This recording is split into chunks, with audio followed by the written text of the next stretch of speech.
ബിസ്മില്ലാ അൽഹംദുലില്ലാ സ്വലാത്തു വസ്സലാം അലാ റസൂലില്ലാ വഅലാ ആലിഹി വസഹ്ബിഹി അജ്മഈൻ.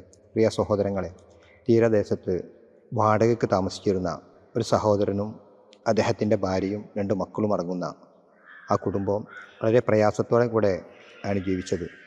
മത്സ്യത്തൊഴിലാളിയായിരുന്ന സഹോദരൻ പെട്ടെന്ന് ഹൃദയസംബന്ധമായ അസുഖം മൂലം മരണപ്പെട്ടതുകൂടി കുടുംബത്തിൻ്റെ ഭാരം മുഴുവനും വിധവയായ സഹോദരിയുടെ ചുമലിൽ ഏൽക്കപ്പെടുകയും വാടക കൊടുക്കാൻ പ്രയാസപ്പെട്ടപ്പോൾ പ്രദേശത്തെ നല്ലവരായ ആളുകൾ കൂടി തീരദേശത്ത് ഒരു ഷെഡ് വെച്ച് കെട്ടി അതിൽ താമസിക്കുകയായിരുന്നു. ഒരു ദിവസം എല്ലാ പ്രതീക്ഷകളെയും തകിടം മറിച്ചുകൊണ്ട് അവരുടെ വീട് കത്തിച്ചാമ്പലാവുകയും എങ്ങോട്ടാണ് പോകാനെന്നറിയാതെ നെട്ടോട്ടം ഓടിയ ഈ സഹോദരിയും കുടുംബത്തെയും ഒരു 3-4 സുഹൃത്തുക്കൾ ചേർന്ന് ഒരു വാടക വീട്ടിലേക്ക് വീണ്ടും താമസം മാറ്റുകയും ദൈനംദിന ചെലവിനും ഭക്ഷണത്തിനും പ്രയാസപ്പെടുന്ന അവസരത്തിൽ ഷെൽട്ടർ ഇന്ത്യ ചാരിറ്റബിൾ ട്രസ്റ്റ് ഈ 2 കുഞ്ഞുങ്ങളെ ഏറ്റെടുക്കുകയും അവർക്ക് വേണ്ട എല്ലാ സഹായങ്ങളും ചെയ്തു മുന്നോട്ട് പോവുകയാണ് ചെയ്തത്. വാടകയ്ക്ക് താമസിക്കുന്ന ഈ സഹോദരിക്ക് സ്വന്തമായ ഒരു വീട് എന്ന സ്വപ്നം വളരെ ആഗ്രഹിച്ച് കുറേ കാലമായി ഈ സഹോദരി പലരിലും കൈനീട്ടി ഒരു ദിനം 3 സഹോദരന്മാർ ചേർന്ന് ഇവർക്ക് 3 സെൻറ്റ് സ്ഥലം വാങ്ങിക്കൊടുക്കുകയും ആ സ്ഥലത്ത് പ്രദേശത്തെ നല്ലവരായ സുമനസ്സുകൾ ചേർന്ന്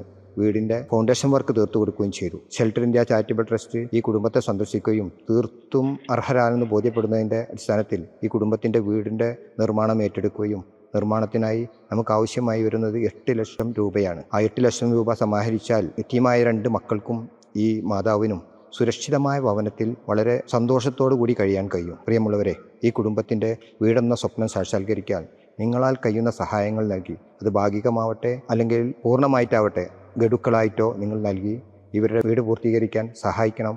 അതോടൊപ്പം ഈ വീഡിയോ പരമാവധി ആളുകളിൽ എത്തിക്കുകയും ചെയ്യുക. അള്ളാഹു അനുഗ്രഹിക്കട്ടെ. അസ്സലാമു അലൈക്കും വറഹ്മത്തുള്ളാഹി.